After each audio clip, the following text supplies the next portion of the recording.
محترم حاضرینو، ستاسو په حضور کې د تیرو جمعو څخه یو څه مذاکره کوم چې الله تعالی انسان ته په دنیا کې زندگی ورکړې ده او د انسان په زندگی کې پر انسان باندې یو داسې دور راځي چې په هغه دور کې انسان د نکاح په عقده، د نکاح په قرابت او د نکاح پر رشته کې پابند وګرځي. چې کله د انسان پر ذمہ باندې د نکاح ترتیب را ورسېده، نو بیا خو د انسان د نکاح په ترتیب کې چې کومه زنانه د سره د نکاح په قرابت کې پابند اسوله، د هغې زنانې پر ده باندې حقوق ادا کول او د هغې زنانې سره خپله ازدواجي زندگی په ښه طریقه باندې سرته رسول. لکه الله تعالی قرآن کریم کې د دې خبرو تذکره کړې ده، ومن آیاته ان خلق لکم من انفسکم ازواجا. د الله تعالی د قدرت په نشانو کې یو نشانه دا هم ده چې الله تعالی ستاسو د پاره ستاسو د نفسو سه یو څه زنانې پیدا کړي دي، د هغې سره الله تعالی ستاسو نکاح حلاله کړی د هغې ستاسو په نکاح کې راوستلی دي. د هغې مقصد څه دی؟ لتسکنو الیها، چې تاسو د هغې سره د سکون زندگی تیره کړئ، تاسو د هغې سره د راحت زندگی تیره کړئ او تاسو د هغې په وجود کې زندگی کې آرام او سکون او راحت پیدا کړئ. او دا د الله تعالی قدرت دی او دا د الله تعالی د قدرت نشانی دي چې وجعل بینکم موده ورحمه. الله تعالی ستاو د هغې زنانې په مابین کې دوستی جوړه کړه، پردی زنانه ده او پردی نارینه دی چې کله د نکاح په ترتیب کې د هغې دوه لفظ سره رالو د ایجاب او د قبول په شکل باندې، او زنانې ورته ویل چې سړی ته زما وي، ته زما یې، ته به زما یې، او خاوند هم ورته ویل چې زنانې زما ستا سره نکاح ده، ته زما یې، ته به زما یې. نو بیا خو د دوی په مابین کې الله تعالی دوستی هم پیدا کا، د دوی په مابین کې الله تعالی محبت هم پیدا کړي، د دوی په مابین کې الله تعالی قرابت هم پیدا کړي. خدا د دوستی او د قرابت پیدا کېدل دا د الله تعالی د قدرت نشانی دي، او د الله تعالی د قدرت نشانه هغه چاته ورمالمیږي چې کم څوک د الله تعالی په قدرتونو کې فکر کوي، د الله تعالی قدرتونو کې غور کوي او د الله تعالی د قدرتونو د معلومولو ترتیب په دماغ کې لري. نو چې د کم نارینه د زنانې سره نکاح راله، د هغې په مابین کې د ازدواجي زندګۍ ترتیب روان دی، او په ازدواجي زندگی کې د دې نارینه پر زنانه باندې څه حقوق رالو او دغه رقم د زنانې پر نارینه باندې څه حقوق رالو. او زموږ اسلامی تعلیمات دواړو ته دا تلقین ورکوي چې زنانه او نارینه په خپل مابین کې باید چې یو د بل حقوق په ښه طریقه باندې سره ادا کړي. او زموږ اسلامی تعلیماتو هغې د زنانې حقوق هم ښکاره کو چې د زنانې دغه حقوق پر خاوند باندې دي. که چیرې خاوند د زنانې د دې حقوقو خیال نه وساتي، بیا خو قیامت میدان کې خاوند قصورواره راپورته کېږي، ځکه د هغې د زنان د هغې پر ذمه باندې د زنانې د حقوقو حق تلفي پرته وي او هغې به د خپلې زنانې د حقوقو د تلفۍ جواب وله ورکوي. د اسلام مسه مخکې یا د اسلام مسه سیوا چې څومره قومونه تیر سوي دي، څومره معاشرې تیرې سوي دي، آیا هغې د زنانې د حقوقو کم خیال ساتئ؟ آیا هغې په خپله معاشره کې زنانې ته کم مقام ورکوئ؟ چې کله انسان د عالم تاریخ مطالعه کړي، نو بیا خو به انسان ته د لمر هم دا خبره زیاته روښانه او ښکاره سي چې د اسلام څخه علاوه چې څومره قومونه دي، څومره معاشرې دي او څومره تهذیبونه دي، په هغې ټولو کې د زنانه غریبه د خپلو بنیادي حقوقو پیدا کولو څخه هم محرومه پاته وه. د اسلام څخه علاوه چې کوم د فرانس قومونه دي کتابو لیکلي دي، د هغې د زنانې متعلق دا عقیده وه چې زنانه هغې د انسانیت نیمه حصه ده، یعنی په زنانه کې انسانیت نیم دی او زنانه پوره انسان نه دی.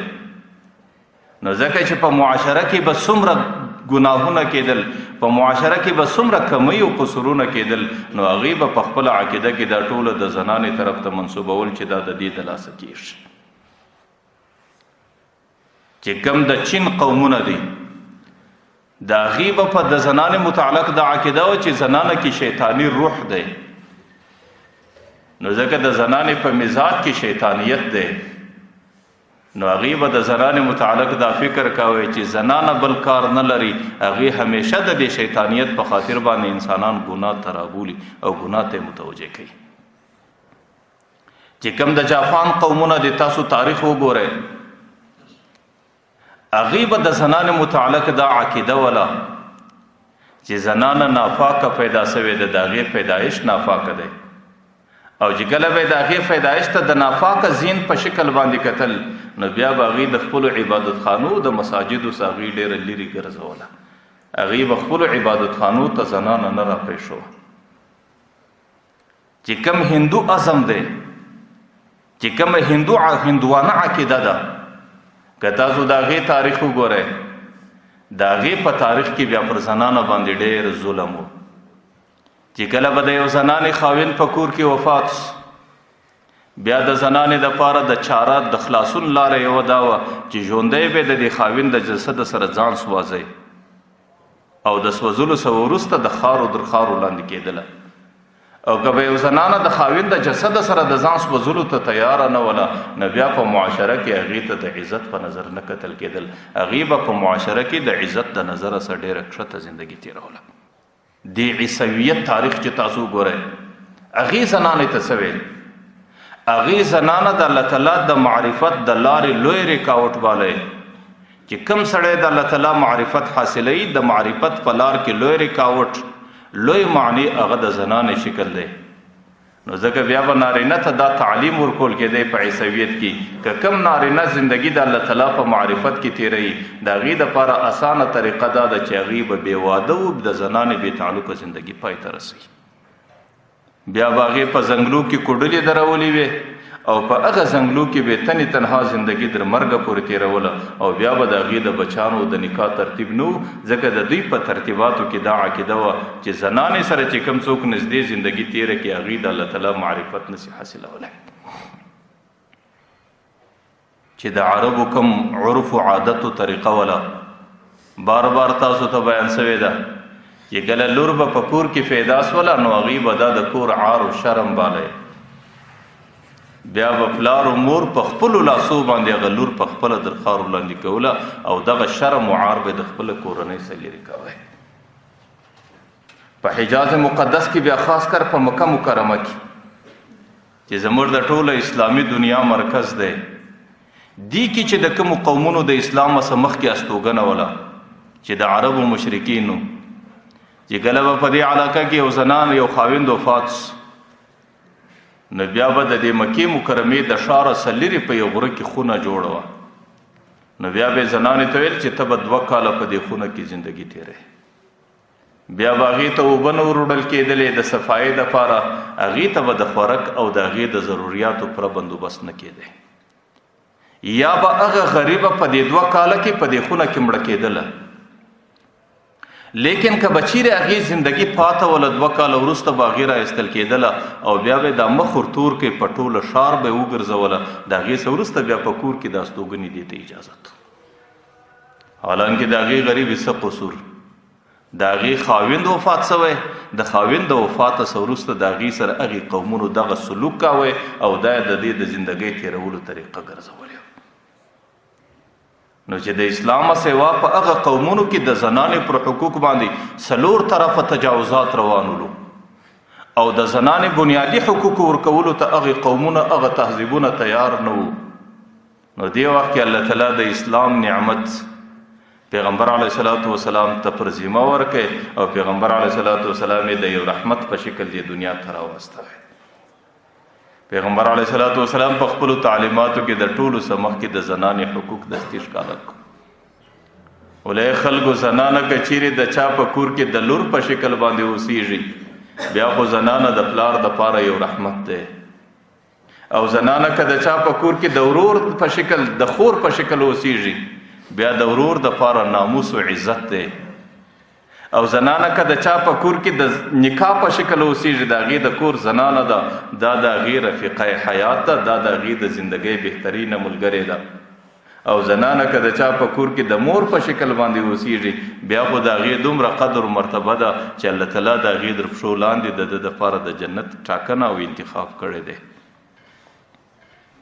نو بیا پیغمبر علیه الصلاة والسلام په خپلو تعلیماتو کې د زنانې ډېر قدر بیان کوي او د زنانې خپل مقام و مرتبه یې ښکاره کړه چې په کومه معاشره کې مور و پلار هغې په خپل لاس باندې زنانه در خاورو لاندې کوي او د هغې هغه سوي چیغې، د هغې هغه فریاد، د هغې هغه ژړا او د هغې هغه سختي، هغې د دې مور و پلار پر زړه باندې څه اثر نه لري او نه مور و پلار پر هغې باندې رحم کوي او نه رحم کولو ته تیار دي. دغه معاشرې ته پیغمبر علیه الصلاة والسلام دا پیغام ورکوي، قل من عال جاریتین، چې په کم کور کې الله تعالی یو چا ته 2 لوڼې ورکړي، 2 بچانې ورکړي، فاحسنهن، د هغې سره ښه زندګي تېره کړي، د هغې ښه پالنه وکړي او په ښه عزت یې د خاوند در کوره پورې رخصت کړي. پیغمبر علیه السلام ویل انا وهو فی الجنت هکذا، دا 2 ګوتې به یې داسې ونیول، زه دی به په جنت کې داسې سره یو ځای، بیا به زما او د ده زندګي په جنت کې سره یو ځای او دی به په جنتونو کې زما د همسایه‌توب زندګي پیدا کړي. چې کوم چاته الله تعالی معاشره کې 2 لوڼې ورکړي او هغه لوڼې د په ښه شکل باندې وپاللې او په ښه شکل یې د خاوند در کوره پورې په عزت طریقه سره رخصت کړي. او پیغمبر علیه الصلاة والسلام انسانیت ته دا پیغام ورکوي چې زنانه دا د الله تعالی د معرفت په شکل کې د الله تعالی د معرفت په ترتیباتو کې رکاوټ نه ده، مانع نه ده، بلکې د زنانې سره د نکاح په شکل باندې د انسان ایمان کمال ته رسیږي. ډېره جمعه کې ما درته ویل د پیغمبر علیه الصلاة والسلام حدیث دی النکاح نصف الایمان، چې کله سړی نکاح وکړي د هغې څه وروسته 2 نیمۍ د ایمان کمال ته رسیږي. او چې کوم سړی بې نکاح زندګي تېره کړي هغې که هر څومره عبادات وکړي د هغې ایمان کمال ته نه رسیږي. او پیغمبر علیه الصلاة والسلام به انسانیت ته ویل لا رهبانیت فی الاسلام، په اسلام کې دا رهبانیت نشته چې تاسو به کوډلې جوړوئ، تاسو به په ځنګلو کې زندگی تیروئ او تاسو به د نکاح بندوبست نه برابروئ او دا شکل به د الله تعالی د معرفت نه زموږ دین کې لا رهبانیت فی الاسلام، په اسلام کې رهبانیت نشته، بلکې چې په اسلام کې کم سړی نکاح وکړي د نکاح څخه مخکې د هغې د عبادت هغه درجه نه وي چې د نکاح څخه وروسته الله تعالی د هغې عبادت ته کومه درجه ورکوي. لکه تېره جمعه کې ما درته ویل چې کم لمونځ سړی د نکاح څخه وروسته کوي الله تعالی د یو لمانځه بدله په 21 منځو باندې ورکوي. چې کم نیک عمل د نکاح څخه وروسته د ازدواجي زندګۍ څخه وروسته کم سړی ادا کوي الله تعالی د هغې یوه بدله په 21 عباداتو باندې ورکوي. او دا ترتیب د نکاح کولو څخه مخکې د انسان په نصیب و قسمت کې نه راځي، بلکې آخر خو به تر دې حده پیغمبر علیه الصلاة والسلام پر دې باندې تاکید کوي قل النکاح من سنتي، نکاح زما سنت دی. او بل ځای کې بیا پیغمبر علیه الصلاة والسلام ورته فمن رغب عن سنتي فلیس مني، چې کوم څوک زما د سنتو سره رغبت کوي، اعراض کوي، مخ ځینې اړوي، فلیس مني، فلیس من امتی، فلیس من طریقی، فلیس من عادتی، دا زما عادت نه دی، دا زما طریقه نه ده، دا زما پر زندگی باندې زما نقشه نه ده چې کوم څوک زما د نکاح زما د سنت طریقې سره مخ اړوي. په دې خاطر باندې زموږ دین کې د نکاح بندوبست دا د ایمان د کمال علامه ده او دا د پیغمبر علیه الصلاة والسلام سنت دی. لیکن د نکاح څخه وروسته چې د انسان پر ذمه باندې د زنانې کوم حقوق راځي هغې پر انسان باندې فرض واجب دي د هغې ادا کول. که چیرې هغې حقوقو کې د انسان څه کمی اوسي بیا به د قیامت په میدان کې د ده پر ذمه هغه حقوق پاته بیا به دی د هغه حقوقو جواب ضرور پیښوي. پیغمبر علیه الصلاة والسلام حدیث مبارک دی د به ډېر ځله دا ویل الدنیا کلها متاع، دنیا ټوله الله تعالی ستاسو دپاره د نفع سامان پیدا کړی دی. لمر ستا د ګټې دپاره دی، سپوږمۍ ستا د ګټې دپاره ده، ورځ الله تعالی ستا د نفع دپاره پیدا کړې ده او شپه الله تعالی ستا د نفع دپاره پیدا کړې ده. لکه قرآن کریم کې وایي هو الذي جعل لكم هو الذي خلق لكم ما في الارض جميعا، چې مځکه کې څه دي الله تعالی دا ټول ستاسو دپاره پیدا کړي دي. نو دنیا د دنیا اسباب و سامان دا ټوله متاع ده، دا د نفع اخستلو ذریعه ده. لیکن وخیر المتاع المرأة الصالحه، بهترین د نفع ذریعه او بهترین د ګټې اخستلو ترتیب او د انسان د پاره الله تعالی بهترین سامان چې هغې د انسان د راحت ذریعه ده، هغې د انسان د هوسایي ذریعه ده. المرأة الصالحه هغه نیکه زنانه ده چې کوم چاته الله په نصیب ورکړي، چې د یو چا په نکاح کې زنانه راسي هغه نیکه زنانه وي. نو الله تعالی دا زنانه د نفع دپاره پیدا کړې ده چې د دې څخه به دی نفع اخلي او د دې څخه به دی راحت حاصلوي او دې ته په ورتګ باندې به دته سکون وي، دته به اطمینان وي او د هغې په لیدلو باندې به د زړه خوشحاله کېږي. لکه یو بل ځای کې پیغمبر علیه صلات وسلام وایي احب لی من دنیاکم، ستاسو د دنیا څخه ماته درې شان ډېر خوند راکوي. عجیبه د بلاغت جمله د پیغمبر علیه صلات وسلام ورته ستاسو د دنیا څخه چې ستاسو کومه دنیا ده، تاسو په دې دنیا کې اخته یاست، ستاسو د دنیا څخه ماته الله تعالی درې شان ډېر محبوب او ډېر خوښ ګرځولی دي. پیغمبر علیه صلات وسلام د خطاب د خبرو په دوران کې دا دنیا د نورو خلکو بولي. ځکه پیغمبر علیه صلات وسلام د خپل ځان متعلق وایي چې مالی اول دنیا، زما او د دنیا سره څه دي، زما د دنیا سره څه تعلق دی. الا کراکب استظل تحت شجره ثم راحها وترکها، زما د دنیا سره مثال دا دی لکه یو سړی په سفر باندې را روان دی او د غرمې زمانه ده او ستړی، نو بیا مخته یو درخت راس، نو هغه سړی د آرام دپاره در دې درخت لاندې یو ساتکی ځان وساکي، چې کله بدن کې وسایي راله دوباره ورته د درخت څخه خپل ووښ کوچ کې پر خپل ووښ باندې روان سو. نو زما او د دنیا مثال دغه قدر دی، د یو څو ورځې دپاره امانتن دې دنیا ته راغلی یم، برته د دې دنیا سره روان یم. ځکه پیغمبر علیه صلات وسلام وایي دا دنیا زما نه ده، ستاسو د دنیا څخه ماته درې شان ډېر خوښ دي. اولنی پیغمبر علیه صلات وسلام وایي التعطر، عطر لګول، خوشبویي لګول. پیغمبر علیه صلات وسلام وایي زما مزاج کې زما د دې سره ډېره مینه وي.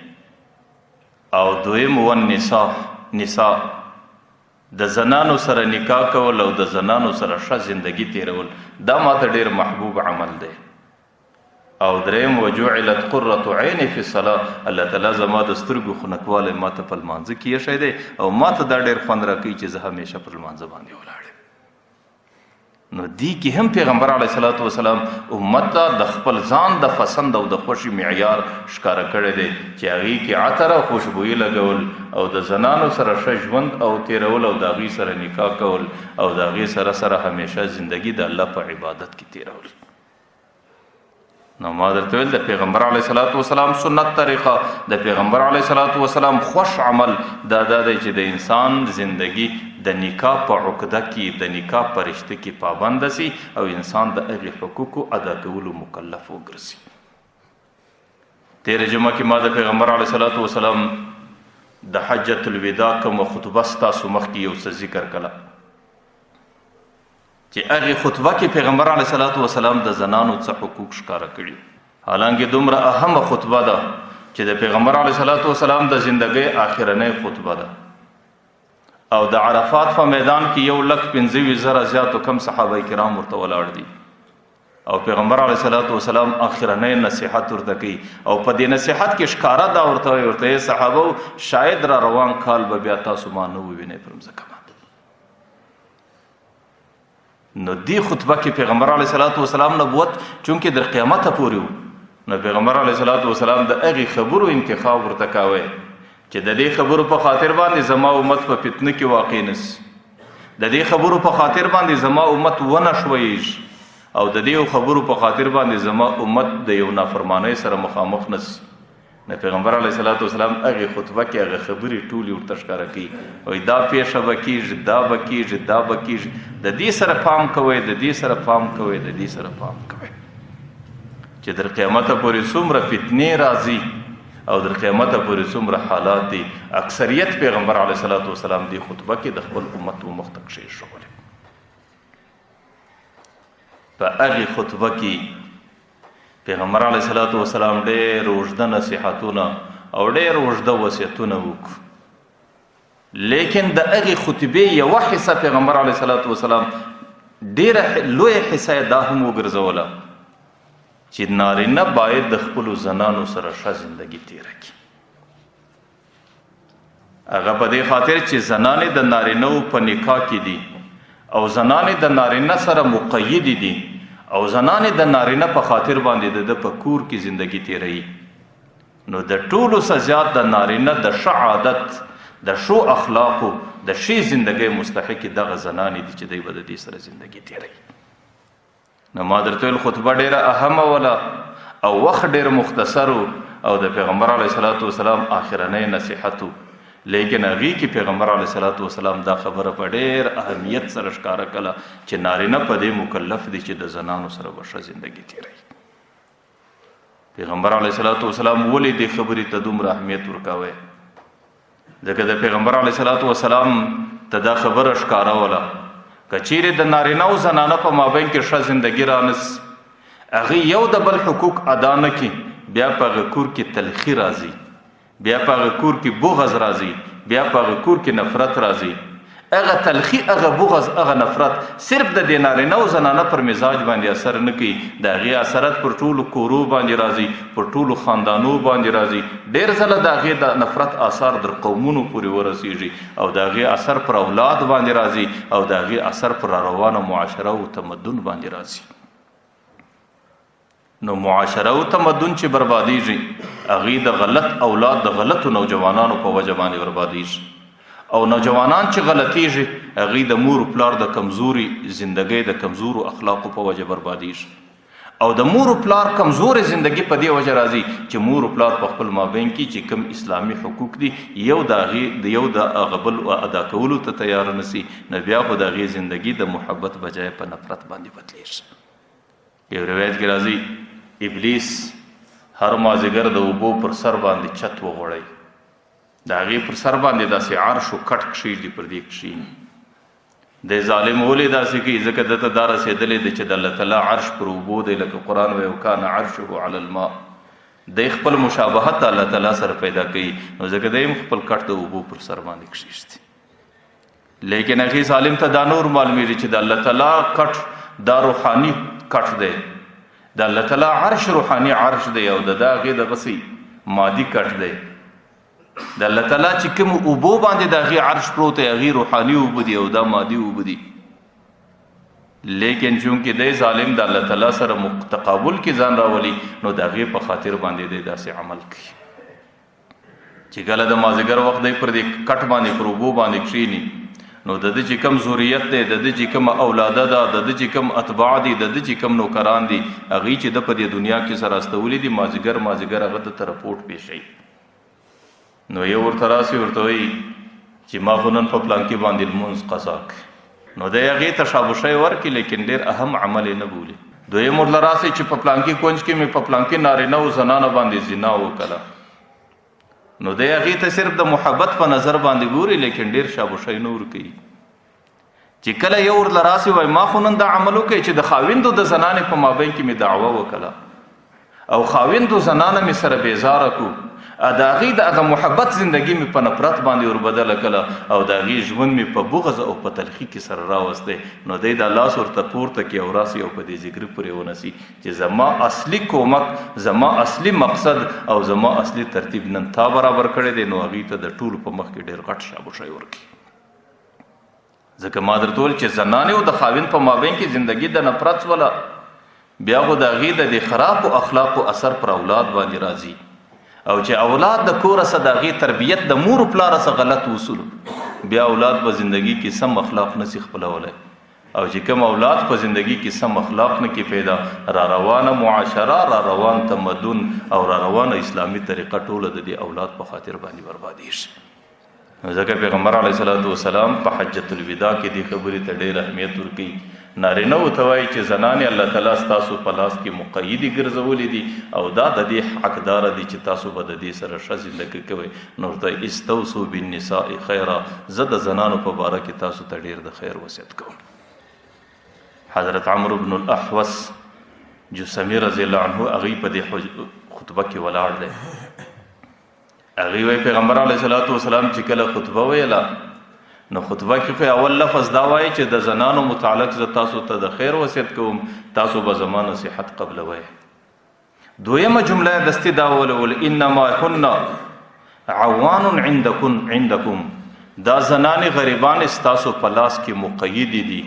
ستاسو په لاس کې بندیان دي، ستاسو په خاطر ستاسو په څلورو دیوالو کې پابند زندگی تیروي. نو دی کې پیغمبر علیه صلوات و سلام د زنانو داسې وصف بیان کړی دی چې کله د انسان په دماغ کې دا وصف راسي بیا سړی د زنانې سره د بد سلوک تصور نسی کولی چې هغې زنانه زما دپاره په څلور دیواله کې بنده ناسته ده، هغې زما دپاره مقیده ناسته ده، هغې زما د خبرې تابع ده، هغې زما سره د یو لفظ ادا کولو د نکاح د تړلو دومره خیال ساتي چې و زما به اجازته در دې دروازې نه راوځي. نو چې کله زنانه زما سره دومره ښه زندگی تیروي او دا زما دپاره په کور کې مقیده ناسته ده نو زه به د هغې سره د بد سلوک او د بد اخلاقۍ تصور څنګه وکړم. حکیم الامت حضرت اشرف علی تانوی رحمت الله علیه خبره کړې هغې به همیشه نارینهو ته ویل همیشه به انسانانو ته ویل الکاش په موږ کې د هغه دوو لفظو دومره لحاظ وای لکه په یو نادانه زنانه کې چې څومره لحاظ دی. یو زنانه ده هغې پردۍ زنانه ده، کم عمره زنانه ده، هغې بې تعلیمه زنانه ده، لیکن هغې د خاوند سره یا په خپله یا د وکیل په ذریعه باندې صرف ایجاب و قبول وکړو بس چې خاوند ته ویل چې نوره زه ستا یم، خاوند ورته ویل چې بس ته زما قبول یې. هغې غریبه د دې دوو الفاظو دومره خیال ساتي صرف د دې ایجاب و قبول چې د هغې څه نور کلی پاته وي، د هغې څه کور پاته دی، د هغې څه پلار پاته دی، د هغې څه مور پاته ده، د هغې څه ورونه پاته دي، د هغې څه ټوله قریبان پاته دي، ولې هغې ستا سره دوه لفظه وعده کړې ده. نو هغې ټوله پرېږدي او راځي ستا په کور کې ستا په قید کې زندگی تیروي او بیا چې په هر شکل باندې پر کم طرف ته د دې بیول غواړې د دې د طرفه د هغې غریبې د طرفه تا ته انکار نه وي. ځکه د زنانې زندگی داسې چې هغې د کائناتو کې د الله تعالی سره لاندې د هغې ټول اعتماد پر خپل خاوند دي. که چیرې هغه خاوند دا د دې غره طرف ته بیا یو په دې غره کې ورته وایي دلته زندگی تېره کړه زما سره کښېنه لا هم دا غریبه د دې د طرفه انکار نشته. نو دی کې دومره وفا ده، دی کې د دې خپل لفظ، دی کې د دې خپلې وعدې لاج ضرورت خیال ساتل د هغې دومره اعتبار دی. لیکن حکیم الامت حضرت اشرف علی تانوی رحمت الله علیه وایي چې زموږ څه حال دی، موږ څه کوو؟ موږ د الله تعالی سره وعده کړې ده چې ته زموږ رب بل رب نه لرو، او موږ د پیغمبر علیه صلات وسلام سره دا وعده کړې ده چې ته زموږ رسول یې، موږ ستا طریقه منو. لیکن نه د هغې خبرې چې د الله سره مې وعده کړې ده، نه د هغې خبرې چې د خپل نبي سره مې وعده کړې ده، نه د هغو سنه د هغې خبرې دومره لحاظ ساتو، نه د هغې خبرې ځان دومره پابنده جوړو لکه یو نادانه زنانه چې د خپل خاوند سره کومه وعده وکړي د هغې وعدې په خاطر دا د دې خاوند د خبرې څومره پابندي کوي. نو دې خطبه کې پیغمبر علیه صلات وسلام انسانانو ته ویلي دي چې انما هي عوان عندکم، دا زنانې ستاسو سره قیدیانې دي، دې ستاسو په خاطر قرباني ورکه، دې ستاسو په خاطر باندې خپل خواهشات قربان کړو، دې ستاسو په خاطر مور پلار پرېښول، دې ستاسو په خاطر کلی وطن پرېښوی، ستا د دوو الفاظو د وفا دپاره هغې ستا په کور کې نن مقیده ناسته ده. نو ځکه پیغمبر علیه صلات وسلام ورته ویل چې د ټوله انسانیت څخه زیات د حسن سلوک او د ښې زندګۍ تېرولو دغه زنانه ستا مستحقه ده. که نن خبره برعکس وای چې ته په دې باندې شریعت مکلف کړی وای چې ته به د زنانې کور له ورځې د نکاح څخه وروسته ته به زنانې له ورځې ستا زندګي به د زنانې په کور کې تېرېږي او ته به د زنانې پابنده او ته به د خپل کور پرېږدې، ته به مور پرېږدې، ته به پلار پرېږدې، ته به قریبانو کلی پرېږدې، د نکاح څخه وروسته به ته دې زنانې له ورځې. بیا به ستا دپاره څومره مشکل وی چې اجنبي ماحول دی، ناوله د معاشره ده، ناوله د خلق دی، ناوله د کورونه دي، په هغې کې زندګي تېرول. لیکن شریعت الله تعالی دغه قرباني د زنانې پر ذمه کښېښوه چې هغې یې دې ته تیاره کړله چې ستا څه به هر څه فاتحي، ستا زندګي به د خاوند په کور کې، نو بیا به هغې د دې خاوند د حسن سلوک او د ښو اخلاقو مستحق او حقداره څنګه نه. خو دې خطبه کې پیغمبر علیه صلات وسلام لږ ترخه جمله لیکلې ده، زه عام طور دا وایم چې زموږ معاشره کې دا جمله ډیره ترخه ده، لیکن چونکې د شریعت مسله ده، د شریعت حکم دی، د زنانې خپل حق دی. پیغمبر علیه الصلاۃ والسلام حجۃ الوداع خطبه کې د انسانانو ته وایي لیس تملکون منهن شیئا غیر ذلک، د دې زنانې تاسو د هیڅ نور مالکان نه یاست، صرف ستا په نکاح کې ده، ستا په کور کې ناسته ده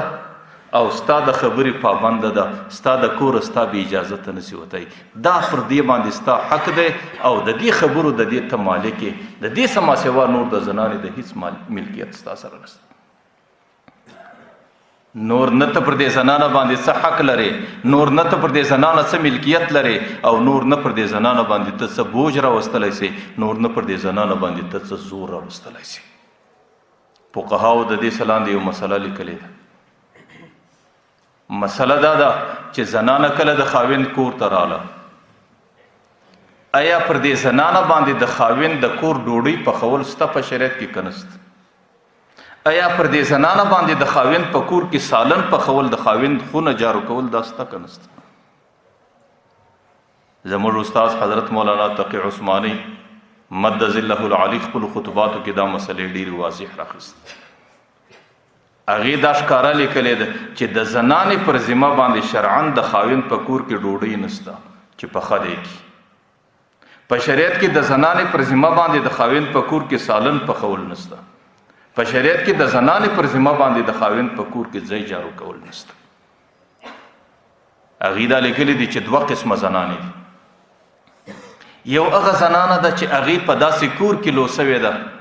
چې په هغه کور کې هم دې خدمت کوئ، سالن یې پخوئ، ډوډۍ یې پخوله، یا د دې کور له چې د دې کومې ورېندارګانې راتلې یا زنانې د دې وروڼو له په نکاح کې راتلې، هغې هم داسې عمل کوئ. یعنې د کور خدمت دا د داسې کوره راوتلی ده چې په هغه کور کې دې د خپلو قریبانو خدمت کوئ، یا په هغه کور کې دا په دې خدمت باندې عادت وله. دویم قسم زنانه داسې ده چې هغې د سړي کور ته راله، هغې په خپل کور کې د امیر خاندانه څه ده، د مالداره خاندانه څه ده، هغې په خپل کور کې نه ډوډۍ پخوله، هغې په خپل کور کې نه سالن پخوئ، هغې په خپل کور کې نه غوال ویشله، هغې په خپل کور کې نه ځای جارو کوئ، بلکې هغې ته دا ټوله د خادم په شکل باندې اسانه. نو دغه دویمه زنانه که د سړي کور ته راس، نو بیا خو شریعت دا لیکلي دي د دې زنانې پر ذمه نه شرعاً، نه اخلاقاً، نه قضاءً، نه دیانتاً د دې خاوند د کور سالن نسته د دې پر ذمه، د خاوند د کور ډوډۍ د دې پر ذمه نسته، د خاوند د سرای جارو کول پر دې باندې نسته، د خاوند د کور دا خدمتونه پر دې باندې نسته. بلکې خاوند ته ښکاره ویلی سي چې زما په خپل کور کې دا شان زما پر ذمه باندې نه ولو، او زه چې کله ستا په نکاح کې ستا کور ته رالم، ما ته هلته په پخه ډوډۍ را رسېده، ما ته هلته خدمت د خادم په شکل باندې را رسېدی، نو ستا په کور کې به ما ته پخه ډوډۍ را رسېږي او ما ته به د خادم په شکل خدمت را رسېږي. او فقهاو عبارت دا دی کان یأتیها بطعام مهیئا، بیا به د خاوند تیاره ډوډۍ دې زنانې له پیدا کوي. ما درته ویل بیا په شریعت کې د دې پر زنانې پر ذمه باندې د خاوند د کور خدمت نشته، بلکې دا ځکه قرآن کریم، ځکه پیغمبر علیه السلام په حجۃ الوداع کې دا ویلي دي لیس غیرهم تملکون منهن شیئا، د دې سما سوا چې دا ستا په کور کې پابنده ده، ستا په نکاح کې ناسته ده او ستا په کور کې ستا د نفع دپاره دا وجود لري، د دې څه بغیر تاسو پر دې باندې بل حق نه لرئ. او دویم قسم هغه زنانه ده چې هغې په خپل کور کې د خپل پلار په کور کې په خدمت باندې عادت ده، او دا د داسې کوره سره راغلی ده چې په هغه کورو کې زنانې خدمت کوي.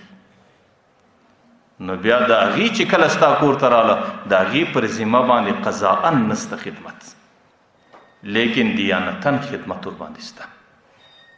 قضاءً څه معنا؟ که چیرې هغه زنانې د دې خاوند په کور کې د خدمت څه انکار وکړي او خبره در قاضي پورې ورسېده، قاضي دا زنانه پر دې نشي مجبوره کولی چې ته به د خاوند د کور ډوډۍ پخوې او ته به د خاوند د کور سالن برابروې، لیکن دیانتاً پر دې باندې سته چې الله تعالی به دې ته ثواب ورکوي، الله تعالی به دې ته عوض ورکوي، او چونکې دا خاوند پر دې باندې دیانتن د دې او د الله په مابین کې یو حق شته چې الله تعالی پر دې باندې څه نه څه دا ذمه یې ده چې دا په دې باندې مکلفه ده چې دا به د خاوند د کور کې ښه زندګي تېروي. لیکن ما درته ویل که چیرې دې د خاوند د کور د ډوډۍ څخه انکار وکړي چې زه د خاوند د کور ډوډۍ پخولو ته تیاره نه یم او زه د خاوند د کور سالن پخولو ته تیاره نه یم، بیا قاضي ته مسله ورسېده، قاضي دا پر دې باندې نشي مجبوره کولی. البته د حسن سلوک په شکل باندې دې ته وصیت کولی شي، دې ته نصیحت کولی شي چې زنانې دا ستا د خاوند سره وفا ده، زنانې دا ستا پر خاوند باندې احسان دی، زنانې ستا پر بچو باندې احسان دی او په دې ستاسو خاوند خوشحاله کیږي او پر دې خدمت به الله تعالی تا ته ثواب درکړي. نو په دغه شکل بیا زنانه د خاوند د کور و خدمت ته تیارېدلی شي. لیکن د دې څه زیاته باریکه مسله چې اوس د خاوندو د بچانو نانو نفقه، د هغې ډوډۍ پخول، د هغې سالن پخول، د هغې خدمت کول، د هغې سرای او خونه جاره کول، دا د زنانې پر ذمه نه وي. نو ستاسو زه خیال دی چې د خاوند د پلار خدمت به څنګه وي، د خاوند د مور خدمت به څنګه وي، د خاوند د ورونو خدمت به څنګه وي. نو دا ښکاره مسله ده چې د خاوند د پلار خدمت، د خاوند د مور خدمت، د خاوند د ورونو خدمت دا په طریقې اولا باندې د زنانې پر ذمه نشته. نن خو زموږ د دین سره ناولتیا ده او د دین د مسلو سره زموږ معاشره ناشنا ده. نو ځکه زنانه چې د مژور په شکل باندې کور ته راسي نو بیا خو د خواښې دا فکر دی چې زما دومره حق پر دې باندې دی چې په ګرده کور کې زما پر دې ډېر حق دی. د خسر خو ډېر مخته لا دا ګمان دی چې زما مژور راسي ټوله ورځ به زما په خدمت کې او بیا خو خواښې د دې څه خدمت غواړي، خسر د دې څه خدمت غواړي او هغه خدمت د دې هغې د ځان هغې پر دې باندې داسې ضروري بولي که چیرې بچی د دغه خاوند خدمت نه وکړي هغه لا دوی دومره حق تلفي نه بولي لکه څنګه چې د خواښې خدمت نه وسي یا د خاوند خدمت نه وسي یا د خاوند د ورونو خدمت نه وسي یا د کور د نور انسانانو خدمت نه وسي. نو ما درته ویل د دې څه زه انکار نه کوم، په دې خدمتونو کې به الله تعالی دې زنانې ته ثواب ورکوي او دا به د دې خاوند سره وفایي او دا به د خاوند د زړه د خوشحالولو یو طریقه وي او زنانه په دې باندې مکلفه ده چې د خاوند سره د دې هلته ښه زندګي تېروي چې د خاوند زړه د دې څه خوشحاله د دې زړه د خاوند څه خوشحاله. لیکن په شریعت کې دا حق نه د خاوند اور باندې ستا، نه د خاوند د پلار د اور باندې ستا، نه د خاوند د مور د اور باندې ستا، نه د خاوند د ورور د اور باندې ستا. دا ښکاره مسله ده که چیرې مور و پلار په کور کې خدمت ته ضرورت لري بیا چې کوم هلک واده کړی دی نو هغه د دې مور و پلار بچی دی، د هغې پر ذمه د دې خپل مور و پلار خدمت دی، د هغې د ښځې پر ذمه باندې د مور و پلار خدمت نه دی. بیا د دې راولاړېږي په خپله دې د خپلې مور خدمت کوي، په خپله دې د خپل پلار خدمت کوي او د مور و پلار په خدمت کولو کې الله تعالی د ده دپاره جنت ایښی دی. که چیرې د ده زنانه په خپله خوشدلي باندې د نیکبختۍ په شکل، د سعادت په شکل، د ثواب په شکل، د اجر او د مزدورۍ په شکل باندې د مور و پلار خدمت کوي ډېره ښه خبره ده، الله تعالی به هغې ته ډېر اجر او ثواب ورکوي. لیکن خاوند خپله زنانه پر دې نشي مجبوره کولی په شریعت کې چې ته به زما د مور و پلار خدمت کوې. خسر دا زنانه پر دې نشي مجبوره کولی چې ته به زما خدمت کوې. خواښې دا زنانه پر دې باندې نشي مجبوره کولی چې ته به زما خدمت کوې.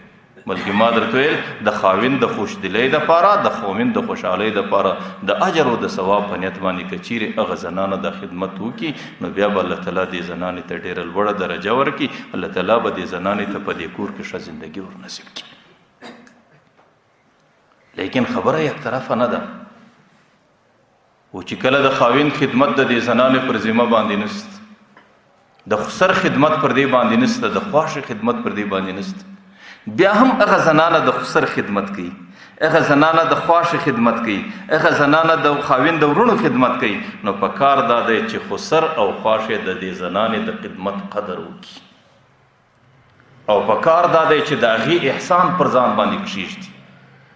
او په کار دا دی چې هغې ته ډېر د اخلاقو د محبت په ذمه وګوري چې یو نوجوانه زنانه ده زما خدمت د دې پر ذمه په شریعت کې نسته، زما د کور د زنانې دا نسته، زما د نورو بچانو دا نسته، لیکن دې غریبې ټوله ورځ زما په خدمتو کې ځان ستړی کوي او زما د زنانې په خدمت کې ځان ستړی کوي، زما د نورو بچانو په خدمت کې ځان ستړی کوي. نو په کار دا دی چې د هغې خدمت ته بیا د قدر په نظر وکتل سي، د هغې احسان پر ځان باندې ومني او د هغې خدمت او د هغې د احسان چې په کوم شکل په شو اخلاقو د هغې بدله ورکول کېږي په کار دا دی چې په هغه ښه شکل یې بدله وله ورکړي. ما درته ویل نن خو چونکې د شریعت د مسایلو سره د ناواقفیت وجه ده نو ځکه همیشه خواښه ګیله لري چې مژور زما خدمت نه کوي، خو سر خدمت ګیله لري چې مژور زما خدمت نه کوي. کله هغه ګیله و زوی ته پیښوي، کله هغه ګیله د دې ښځې و مور ته پیښوي، کله یې و بل ته پیښوي، کله یې و بل ته پیښوي. دا دی د ځان حق بولي، حالانکې شریعت کې دا حق الله تعالی دته نه دی ورکړی. نو د شریعت د مسایلو د ناپوهۍ په خاطر، د ناواقفیت په خاطر، د ناعادتۍ په خاطر باندې کله کله په کورو کې په دغه شکل شکوې روانې سي، کله شکایتونه روان سي، کله هغه شکوې او شکایتونه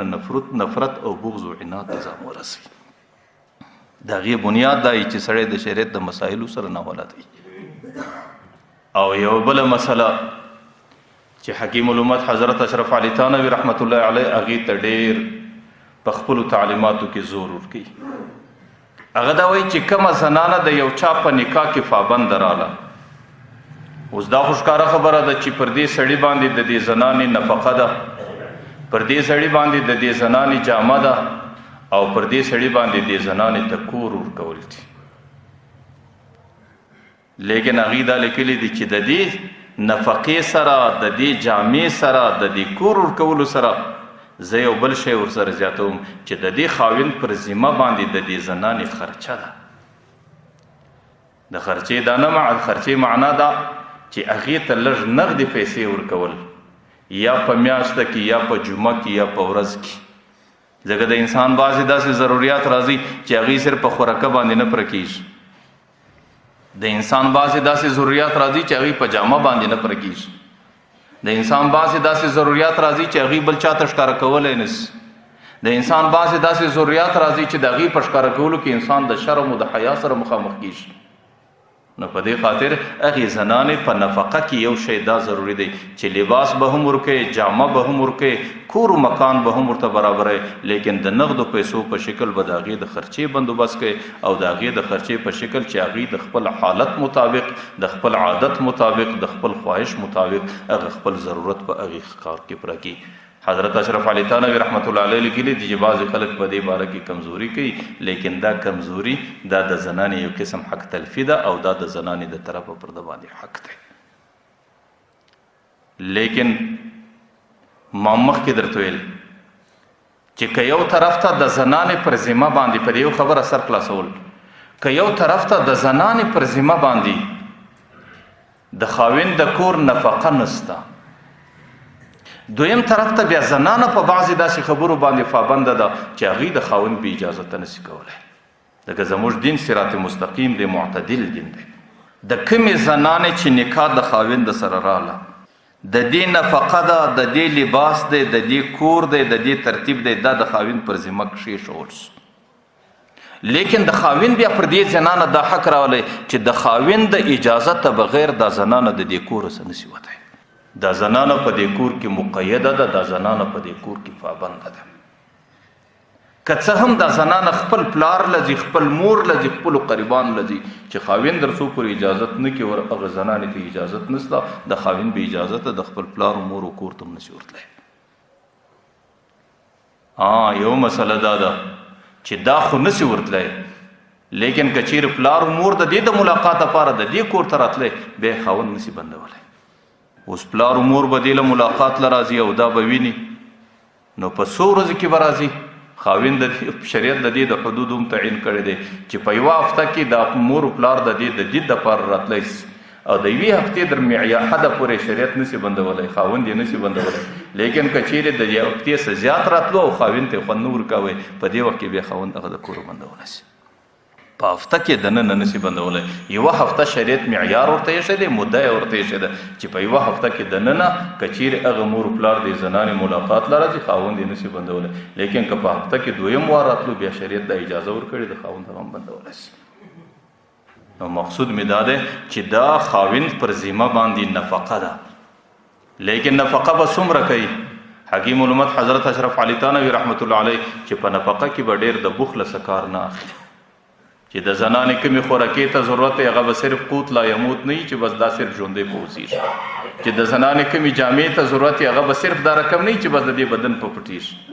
او د زنانې کم کور ته ضرورت دی هغه به دا رقم هم نه وي چې صرف د دې سر ځینې په سایه، بلکې خاوند چې څومره استعداد لري د خپل استعداد مطابق به دې ته نفقه ورکوي، د خپل استعداد مطابق به دې ته لباس و جامه ورکوي، د خپل استعداد مطابق به د دې دپاره د کور بندوبست کوي. بعضې خلک شریعت کې دا مسله راخي چې یو طرف ته تاسو دا وایست چې خاوند به پر زنانه باندې په نفقه کې پراخي کوي، او بل طرف ته شریعت کې دا مسله هم ده چې اسراف هم ناروا دی، او د زنانې ته په څومره حد کې دا شی اسراف دی او په څومره حد کې نه دی اسراف. د دې حدود شریعت متعین کړي دي. زه د دې یو مثال تاسو ته پیښوم. یو سړی دی د خپلې زنانې دپاره کور ضروري دی، هغه د ده ذمواري ده چې زنانې ته به ورکوي.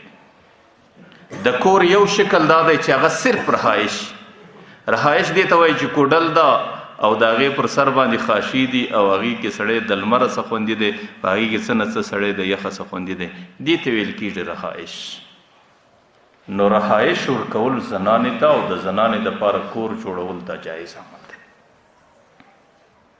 در دې چې یوه درجه ورتېر سي بیا دویمه درجه کې دی اسایش. اسایش دا معنا چې سړی کور لږ در دې هم ښه کي او کور پوخ جوړ کې، په کور کې پنکه ولګوي، په کور کې کولر ولګوي او په کور کې د ځان د راحت دپاره څه اسباب برابر کړي. دې ته وایي اسایش. دا هم په اسراف کې نه راځي، دا هم جایز عمل دی. درېیمه درجه چې د هغه آرائش دی په شریعت کې. آرائش معنا ښایست. کور ته ښه پلستر ورکه، کور ته ښه رنګ ورکه او کور ښه پر مزاج باندې جوړ که او ښایسته یې جوړ که، دا هم جایز دی. نو رهایش پیدا کول هم جایز عمل دی، او د دې څه وروسته اسایش ځان له استراحت کې پیدا کول دا هم په اسراف کې نه راځي، او آرایش رنګ و خوب زیب و زینت هم په دې کې نه راځي. لیکن په اسراف کې چې راځي هغه نمایش دی. نمایش دې ته ویل کېږي چې زه کور په دې وجه باندې ښایسته جوړوم، ښه رنګونه یې ورکوم او ښایسته ګېټونه کېږدم او ښایسته یې برابروم په دې خاطر چې مالیې والا ته دا ورښکاره کړم چې تی دی کور نه لري لکه زه چې لرم، او په دې کور سره پر مالیې والا باندې فخر وکم، او په دې کور سره پر مالیې والا باندې ځان لوړ ثابت کم، او په دې کور سره په دې زړه کې دای چې زه خو در دې خلکو ښه یم. دې ته ویل کېږي نمایش. دغه درجه یې ناروا ده، دغه درجه یې اسراف ده. دغه رقم بعینه دا په هر شي کې دی. خوراک بهترین خوراک کول، د هغې څه دویمه درجه ښه خوراک کول، د هغې څه درېیمه درجه ښه خوراک کول، دا ټولو په شریعت کې په اسراف کې نه راځي. لیکن کې دې په دې نیت باندې کوئ چې زه خو پر هوټل باندې ناست یم، دا رقم خوراکه راته پرته ده چې خلک وویني، خلک به وایي دا څومره مالداره دی، او خلک به وایي چې دا څومره سخي دی، او خلک به وایي چې دا څومره خرڅه کوي، او خلک به وایي چې دا څومره لوړ سړی دی. په دې نیت بیا هغه خوراک کول هم په اسراف کې راځي، هم په ګناه کې راځي، هم په ناروا کې راځي. دغه رقم یو سړی د لباس ځان له برابروي، او په لباس کې د ځان لباس دی که د زنانې لباس دی. یو سړی د سوارلي و موټر ځان له برابروي، د ځان موټر دی که د زنانې د هر چا دپاره چې برابروي. نو په هغې کې یوه درجه دا ده چې سړی د ځان د راحت دپاره هر څومره ترتیبونه کې وکړي، نو په دې کې اسراف نه راځي. لیکن که دې هلته په نیت کې دا راله چې زما لباس خلک وویني، نو زه به په دې لباس پر خلکو لوړ سړی ښکاره سم، او په دې لباس به زه پر خلکو فخر وکم، ځکه د خلکو سره دا لباس نسته، زما سره سته. زما موټر خلک وویني او ما ته به په لوړ نظر باندې وګوري، او زه به پر دې خلکو فخر وکم، او زه به پر دې خلکو په معاشره کې لوی سړی ثابت سم. بیا د ګناه حد دی، بیا د اسراف حد دی، بیا د ناروا حد دی. نو په دې خاطر زنانې ته درمیانه نفقه ورکول د خپل وس مطابق، او پر زنانه باندې عام طور په نفقه کې ډېره تنګي نه کول. پیغمبر علیه الصلاۃ والسلام حضرت ابوذر ته یو نصیحت کوي، ورته یا ابوذره در دې اسمانو لوړ در عرش را لاندې یو دروازه ده. ورته یا الله تعالی د هر سړي خپله دروازه ټاکلې ده، دا رزق د هغه دروازې سره شو کېږي. ورته یا ابوذره د هغه دروازې پراخوالی او کموالی دا دلته ستا د نفقې او د خرچې په مقدار دی. که دې چیرې دلته نفقه او خرچه په ښه شکل کوله د هغه دروازه ډېره پراخه ده، د هغې څه په ښه شکل در باندې راشوه کېږي. او که دې دلته لاستنګی ځان کوئ او دلته دې په نفقه او خرچه کې ډېره تنګي کوله، نو ورته یا ابوذره بیا د هغه طرفه څه هم دغسې تنګه راځي، هغه دروازه بیا تنګېږي، د هغې د طرفه هم د نفقه په دې شکل راځي. نو ځکه زنانې ته نفقه ورکول او زنانې ته لباس ورکول او زنانې ته جامه ورکول، زنانې ته کور ورکول، دا ټول د انسان په ذمهوارۍ کې راځي او دا د دې زنانې پر ده باندې حقوق راځي. خو کومې خبرې چې ما درته وکړې دا قانوني حقونه دي. د زنانې قانوني حق پر دې باندې دا دی او پر نارینه حق پر دې دا دی. لیکن زه دا وایم زنانې ته هم وایم نارینه ته هم وایم چې د زنانې او د نارینه په مابین کې ډېر باریک قرابت دی او ډېره باریکه رشته ده او ډېره د الفت او د محبت زندگی ده. نو پکار دا دی چې خاوند د خپلې زنانې خدمت دا په ډېره خوشدلي او په ډېر ښه سعادت و نیکبختي یې د ځان وبولي او زنانه د خپل خاوند د کور د خپل خاوند د پلار د خپل خاوند د ورونو د مور خدمت د ځان لپاره سعادت او نیکبختي وبولي. پیغمبر علیه صلات وسلام حضرت فاطمه الزهرا حضرت علي ته په نکاح ورکړه چې په کوم ورځ باندې واده وسو، پیغمبر علیه السلام ماخستن ورپسې ورغلی، باره یې دواړه کښېنول. حضرت علي رضی الله عنه ته خپله وظیفه ور وټاکله، کور د باندې ضروریات ټول ستا پر ذمه دي، مزدوري به ته کوې، خواري به ته کاږې، ستړیا به ته برداشتوې، در کوره پورې به نفقت ته رارسوې. حضرت فاطمه زهرا ته وایي چې کور ته کله نفقه راورسېدله د هغې څه وروسته بیا ستا ذمه ده د هغې میدول، د هغې اغږل او د هغې پخول، هغې ته د خپل خاوند و مخ ته د محبت په شکل پیښول، دا بیا ستا ذمهواري ده. نو ستاسو زندگی که چیرې په دغه ذمهوارۍ کې سره ادا سي، نو حضرت علي او حضرت فاطمې ته وایي دا به ستاسو ډېره نیکبخته زندگی او ستاسو د کور به ډېره جنتي زندگی او ستاسو د دې ښې زندګۍ اثر به ستاسو پر بچانو باندې ډېر ښه راځي. د پیغمبر علیه صلات وسلام مجلس کې د زنانو متعلق خبره روانه ده چې کومه ښه زنانه ده. یو سړی د یوې زنانې متعلق رایې پیښوي چې زنانه ښه زنانه دا ده، دویم بله خبره کوي چې نه ښه زنانه دا ده چې دا خوی ورپکې بکشي، دریم بیا بله خبره پیښوي چې نه ښه زنانه دا ده چې دا خوی ورپکې بکشي. حضرت علي رضی الله عنه مجلس کې ناست دی، فیصله نه ده سوې. حضرت علي رضی الله عنه کور ته ولاړی، چې کور ته ولاړی کور کې هغه باوفا زنانه حضرت فاطمه زهرا ناسته ده. هغې ته وایي د مسجد نبوي سره ولاړ سم، مسجد نبوي کې پر دې باندې مجلس شروع ولو چې په معاشره کې بهترینه زنانه کومه یوه ده. حضرت فاطمه زهرا ورته وایي زما پوښتنه اخلې که نه اخلې، زما پوښتنه اورې که نه اورې؟ دی ورته وایي بلکل یې اورم. ورته وایي بهترینه زنانه دا ده چې په هغې کې دوه صفته پکښي، یو صفت د حیا پکښي د خپل خاوند د صحیح بل چاته نظر نه اوړي، او دویم صفت د وفا پکښي چې د خپل خاوند خدمت د ځان لپاره سعادت و نیکبختي بولي. حضرت علي رضی الله عنه دویمه خبره نه وکړه، دستي راووت، راغلی مسجد نبوي له مجلس. پیغمبر علیه صلات وسلام ته دستي ویل چې زه خو کور ته ورغلم، د حضرت فاطمه زهرا څخه مې پوښتنه وکړه چې زموږ مجلس پر دې باندې و. حضرت فاطمه زهرا د ښې زنانې متعلق دغه وصف راته پیش کړي چې په معاشره کې بهترینه زنانه چې د خاوند سره حیا پکښي، چې هغې د خاوند د بغیر بل چاته نه ګوري، او دویمه بهترینه زنانه چې د خاوند سره وفا لري. وفا دا معنی چې د خاوند خدمت د ځان لپاره سعادت و نیکبختي بولي. پیغمبر علیه صلات وسلام باره په خولو کې تبسم راغلی، والفاطمه بضعة مني، فاطمه زما د زړه ټوکړه ده. ول په خدای قسم د ښې زنانې متعلق یې داسې رایې او داسې فکر پیش کړی دی چې زما دا زړه ومنله، زما دا زړه واخیسته او زما په دې زړه کې د خبرې داسې ځای پیدا کړي. نو زه دا وایم چې د زنانې او د نارینه په مابین کې خدمت